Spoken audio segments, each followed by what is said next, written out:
رسول اللہ صلی اللہ علیہ وسلم نے فرمایا کہ 4 عادتیں جس کسی میں ہوں تو وہ خالص منافق ہے، اور جس کسی میں ان چاروں میں سے ایک عادت ہو تو وہ بھی نفاق ہی ہے جب تک اسے نہ چھوڑ دے۔ وہ یہ ہیں کہ جب اسے امین بنایا جائے تو خیانت کرے، اور بات کرتے وقت جھوٹ بولے، اور جب کسی سے عہد کرے تو اسے پورا نہ کرے، اور جب کسی سے لڑے تو گالیوں پر اتر آئے۔ اس حدیث کو شعبہ نے بھی سفیان کے ساتھ اعمش سے روایت کیا ہے۔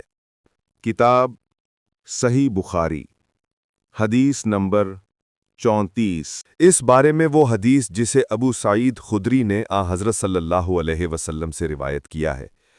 حضرت صلی اللہ علیہ وسلم نے فرمایا، مجھے دوزخ دکھلائی گئی تو اس میں زیادہ تر عورتیں تھیں جو کفر کرتی ہیں۔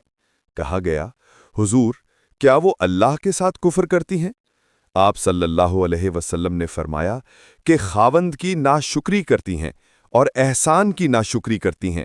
اگر تم عمر بھر ان میں سے کسی کے ساتھ احسان کرتے رہو، پھر تمہاری طرف سے کبھی کوئی ان کے خیال میں ناگواری کی بات ہو جائے تو فوراً کہہ اٹھے گی کہ میں نے کبھی بھی تجھ سے کوئی بھلائی نہیں دیکھی۔